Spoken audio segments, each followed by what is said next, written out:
నమస్కారం. తెలుగు మీనింగ్ ఛానల్‌కు స్వాగతం. ఈ వీడియో లెసన్ 17లో మనం డైలీ లైఫ్‌లో ఉపయోగించే 20 ముఖ్యమైన ఇంగ్లీష్ పదాలను, వాటి అర్థాలు మరియు ఉదాహరణలతో నేర్చుకుందాం. ఇంగ్లీష్‌ను సులభంగా నేర్చుకోవడానికి ఈ క్లాస్‌ను చివరి వరకు చూడండి. Let's start the video. Corresponding. కరస్పాండింగ్‌ని తెలుగులో సంబంధిత అని అంటాం. Please check the corresponding numbers. Please check the corresponding numbers. దయచేసి సంబంధిత సంఖ్యలను తనిఖీ చేయండి. Please fill the corresponding blanks. Please fill in the corresponding blanks. దయచేసి సంబంధిత ఖాళీలను పూరించండి. కలీగ్. కలీగ్ని తెలుగులో సహోద్యోగి అని అంటాం.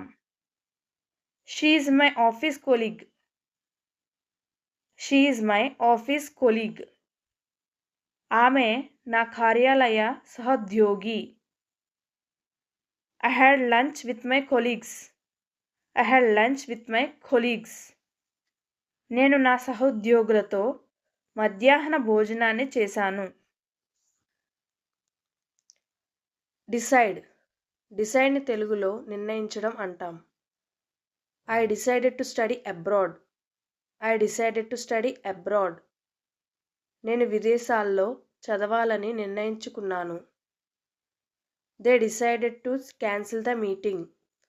They decided to cancel the meeting. వారు సమావేశాన్ని రద్దు చేయాలని నిర్ణయించారు.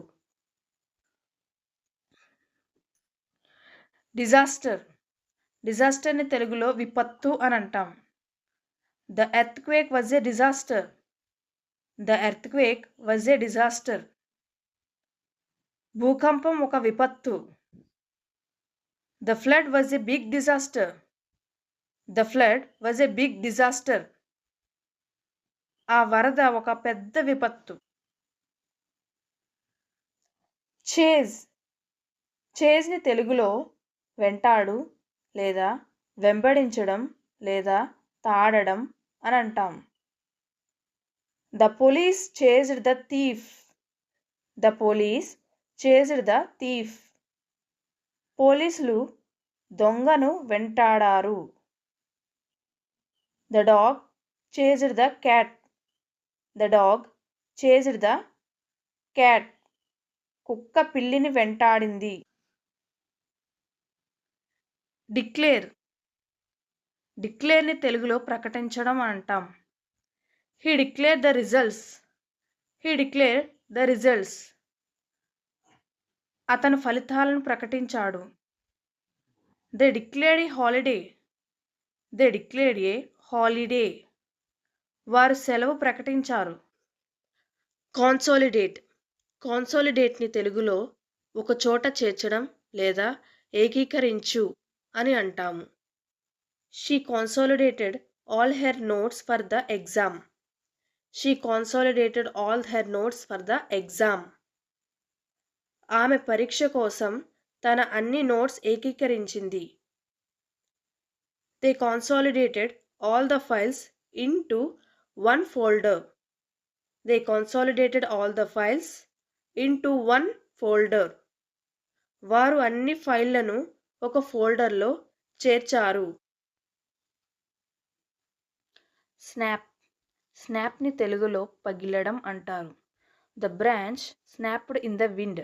The branch snapped in the wind. ఈ పుస్తకం చాలా ఆసక్తికరంగా ఉంది. Don't snap at me. Don't snap at me. నా మీద కోపంగా అరచకు.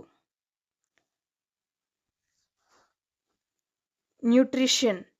న్యూట్రిషన్ తెలుగులో పోషకాహారం అంటాం. Good nutrition is important. Good nutrition is important. మంచి పోషకాహారం ముఖ్యమైనది. Children need proper nutrition. Children need proper nutrition. పిల్లలకు సరైన పోషకాహారం అవసరం.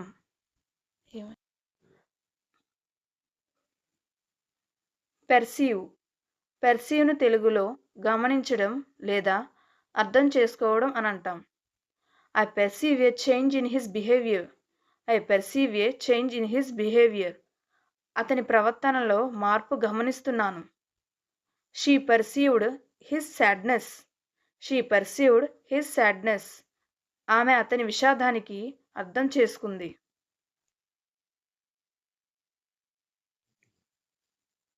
మేకింగ్. మేకింగ్‌ని తెలుగులో తయారీ అంటాం. She is making a cake. She is making a cake. ఆమె కేకు తయారీ చేస్తుంది.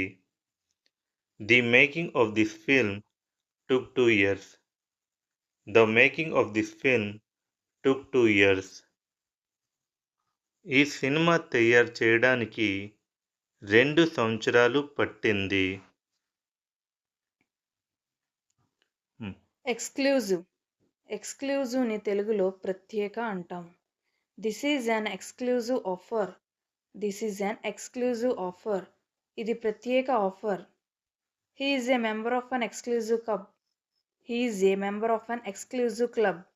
అతను ప్రత్యేక క్లబ్ సభ్యుడు.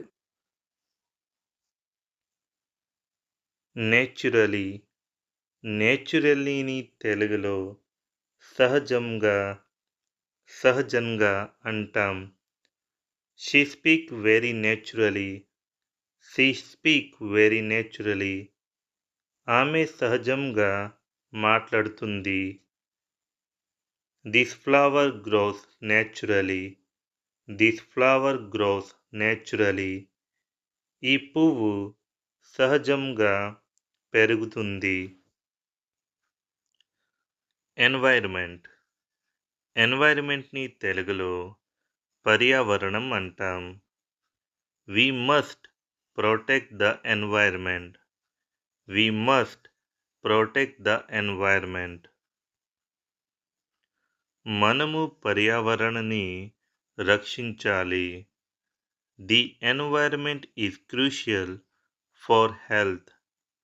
The environment is crucial for health.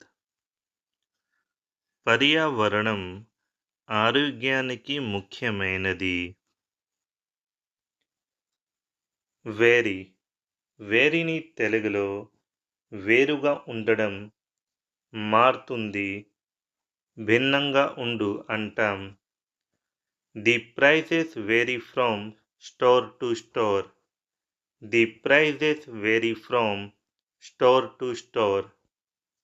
ధరలు దుకాణంకి వేరుగా ఉంటాయి. Opinions vary from person to person. Opinions vary from person to person. అభిప్రాయాలు వ్యక్తిగతంగా వేరుగా ఉంటాయి. గ్రాంట్. గ్రాంట్ని తెలుగులో మంజూరీ అంటాం. The government granted him permission. The government granted him permission. ప్రభుత్వం అతనికి అనుమతి మంజూరీ చేసింది. She received a grant for her research. She received a grant for her research. ఆమె తన పరిశోధన కోసం మంజూరీ పొందింది. రివైజ్. రివైజ్ని తెలుగులో పునఃపరిశీలన, మళ్ళీ చూడడం అంటాం. I need to revise my notes. I need to revise my notes. నేను నా నోట్స్ను మళ్ళీ చూడాలి. She revised the lesson before the exam. She revised the lesson before the exam. పరీక్షకి ముందు ఆమె పాఠాన్ని పునఃపరిశీలించింది. సస్టైనబుల్. సస్టైనబుల్ని తెలుగులో స్థిరమైన, సుస్థిర అంటాం. We need sustainable solutions for the future. We need sustainable solutions for the future. భవిష్యత్తుకు సుస్థిర పరిష్కారాలు అవసరం. This is a sustainable method of farming. This is a sustainable method of farming. ఇది ఒక స్థిరమైన వ్యవసాయ పద్ధతి. ఇన్స్టెంట్. ఇన్స్టెంట్ని తెలుగులో తక్షణ అంటాం. I got an instant reply. I got an instant reply. నాకు తక్షణ ప్రతి ఉత్తరం వచ్చింది. This coffee is instant and easy to make. This coffee is instant and easy to make. ఈ కాఫీ తక్షణమే తయారు చేయొచ్చు. నైట్మేర్. నైట్మేర్ని తెలుగులో పీడకల అంటాం. Working with him is a nightmare. Working with him is a nightmare. అతనితో పని చేయడం ఒక పీడకల. I had a nightmare last night. I had a nightmare last night. నిన్న రాత్రి నాకు ఒక పీడకల వచ్చింది. ఈ 20 పదాలు మీకు నచ్చాయని ఆశిస్తున్నాను. వీటిని ఈరోజే ప్రాక్టీస్ చేయండి. మరిన్ని ఇంగ్లీష్ లెసన్స్ కోసం ఇప్పుడే తెలుగు మీనింగ్ ఛానల్కు సబ్స్క్రైబ్ అవ్వండి. Thank you.